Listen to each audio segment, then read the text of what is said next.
안녕하십니까. 2025년 3월 18일 화요일입니다. 코페스 군사 정보 채널에서 오늘은 양주에서 추락한 헤론 무인 정찰기 정말 오래 사용함, 이런 주제로 말씀을 전해드리기로 하겠습니다. 헤론 무인기 추락 사건은 아마도 유튜버들은 다루지 않을 겁니다. 이런 걸 다루면은 조회수가 뚝 떨어지고 관계 당국의 심기를 건드리기 때문에 그런 겁니다. 그렇지만 본 채널에서는 밀매들이 기본적으로 알아야 되는 상식에 대해서 일정한 수준으로만 말씀을 드리도록 하겠습니다. 말씀을 드리기 전에 일부 구독자님들께서는 기억하시고 계실지 몰라도 작년에 북한에서 열병식을 할 때 남한의 중고도 무인기와 미국제 고고도 무인기를 평양 상공에서 날린 적이 있었던 걸 기억하실 겁니다. 이때 미국에서 한국 경찰에 수사를 의뢰했고 한국 경찰 요원들이 제게 개인적으로 정보 제공을 요청했었습니다. 제가 2012년에 북한이 무궁화 1호 정찰 위성을 재민 공격한 것에 대한 내용을 공개한 적이 있었고 한국이 제작하고 있는 중고도 무인기의 설계도와 각종 부품, 그리고 무인기를 통제하는 암호 지정 시스템이 북한으로 넘어간 거, 이런 것도 세세하게 공개한 적이 있었기 때문에 한미 양국 수사기관의 요원들이 제게 그런 부탁을 했던 겁니다. 어제 양주에서 수리온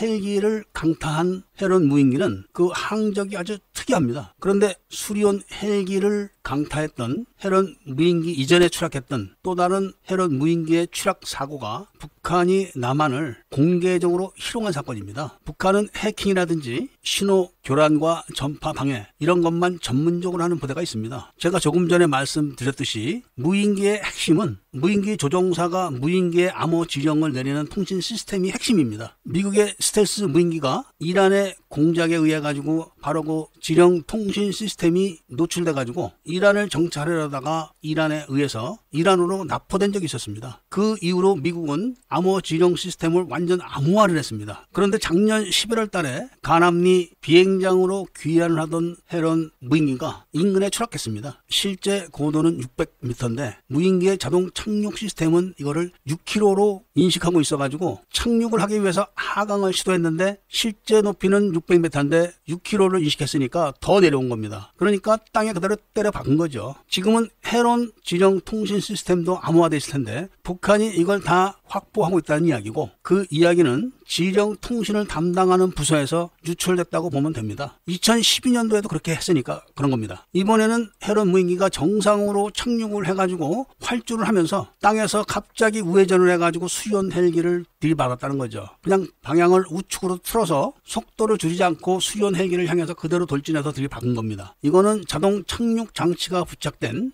헤론 무인기에서 발생할 수 없는 사고입니다. 그러니까 정확하게 착륙 지점과 활주 지점, 그리고 우회전을 해야 되는 지점과 수리온 헬기가 주기된 지점, 이거를 다 알고 있었다는 이야기입니다. 이것은 미국에게 일종의 경고를 날리고 있는 건데, 이로써 한국은 NLL 2억을 중고도 정찰을 할 수 있는 시스템이 다 없어진 겁니다. 한국군이 그렇다는 것뿐이고 미군은 별도로 운영을 하고 있습니다. 그런데 헤론 무인기 정도는 우리나라에서도 충분히 만들 수 있는데 무인기 개통은 개발을 안 하는 것이 우리나라 군 입장입니다. 지금 5,500파운드급 엔진 시험을 하고 있는 가오리 무인기도 거기에 장착된 사 레이더가 헤론에 장착된 동종 광학기기와는 성능이 비교가 안 됩니다. 인천 앞바다에서 촬영을 하면은 잠실 야구장에 있는 관중석에 사람을 식별할 정도입니다. 이 말은 NLL 남쪽에서 북한의 해안포를 관측하게 되면은 해안포를 개방해 놓고 담소를 하는 북한군의 병사들이 다 식별된다는 겁니다. 여기에 제트 엔진을 장착했기 때문에 고고도에서 그런 능력을 한국이 지금 기술적으로 확보하고 있다는 이야기입니다. 그런데 북한이 자기들 자랑을 하기 위해서 헤론 무인기 3대를 다 격추시켜 버렸으니까 한국군에서는 더 성능이 뛰어난 무인기를 배치해야 될 겁니다. 지금 한국은 당장 무인 수상정을 띄워서 해안포를 개방해 놓고 담소하는 북한군 병사를 식별할 수 있는 기술력이 있기 때문에 걱정은 없겠으나 그런 정보전을 할 수 있는 자체적인 권한이 없기 때문에 못하고 있다는 말씀을 전해드리면서 오늘 이야기를 마치고자 합니다. 애국 밀매분들께서는 상식적으로 이 정도만 아시고 계시길 부탁드리면서 구독을 꼭 해주시고 좋아요와 알림 설정을 부탁드리면서 이야기를 들어주신 데 대해서 감사드립니다.